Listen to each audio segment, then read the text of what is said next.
Hey everybody, this is Steliefty with Closeout, and today I want to talk about how to design your first sales process. So, a lot of founders are approaching us or first-time sales managers with this simple question: how do I design my first sales process? Right? I just about to hire first few salespeople. I just hired a few salespeople. We're trying to onboard them, and what we're trying to do is figure out how to do sales, how to create a sales and design a sales process.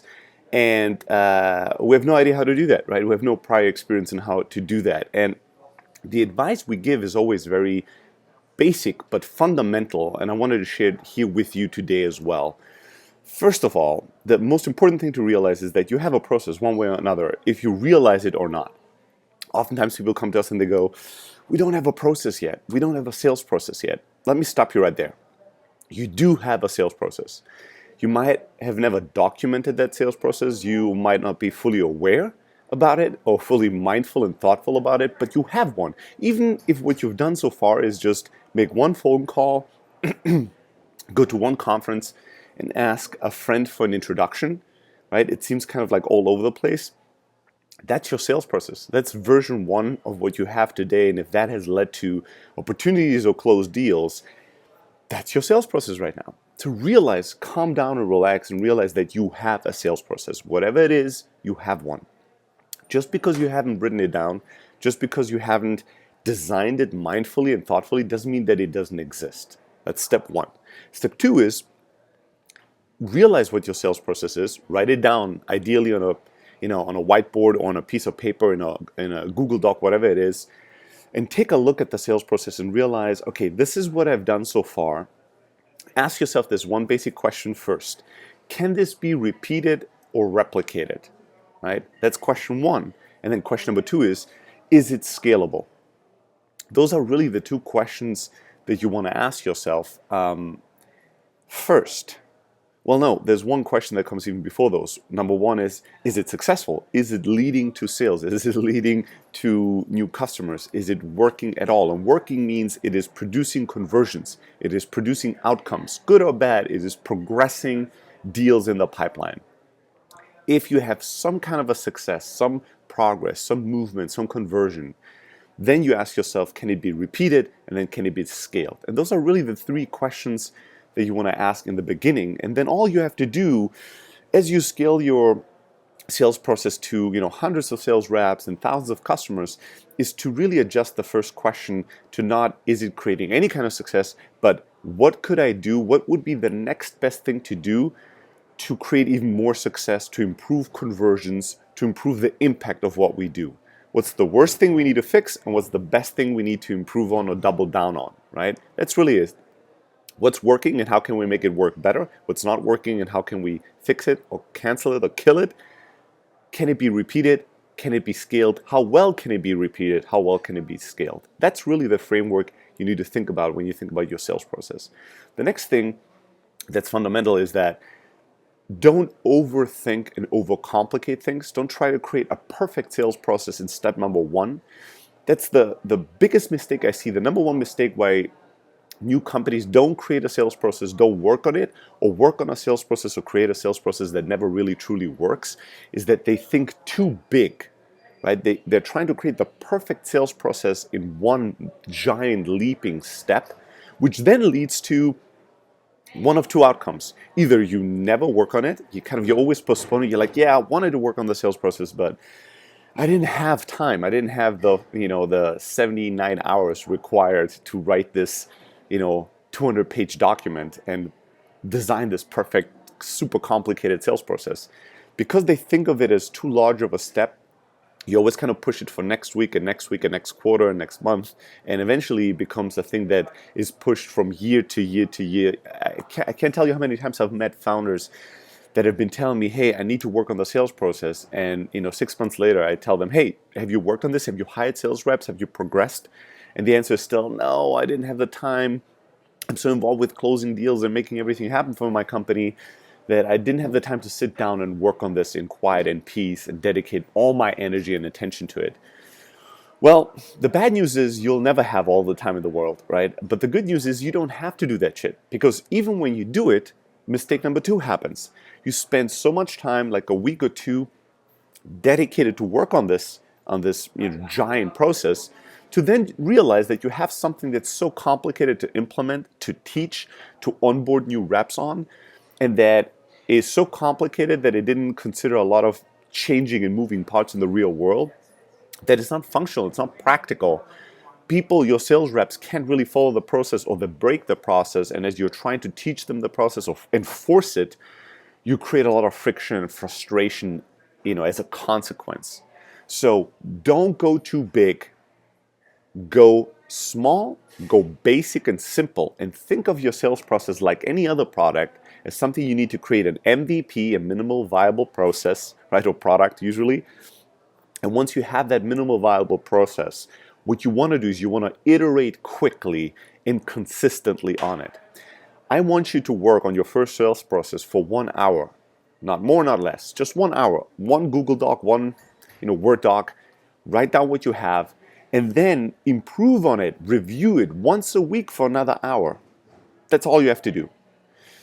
Right? So instead of trying to work on it for a whole week or a whole month, work for it for an hour, but do it every single week, and do it consistently over the next 3 months, 6 months, 9 months, the entire next year. And I guarantee you, half a year or a year from now, you're going to have something that's pretty fucking good. And something that was nimble, a process that was adaptable, so that you were able to to pivot, you were able to evolve, you were able to change and update and react to the things that worked and the things that didn't work, and also react to the things that are changing. Your market is constantly changing, your company, your team is changing, your product, your pricing, your competitors, your customers are changing.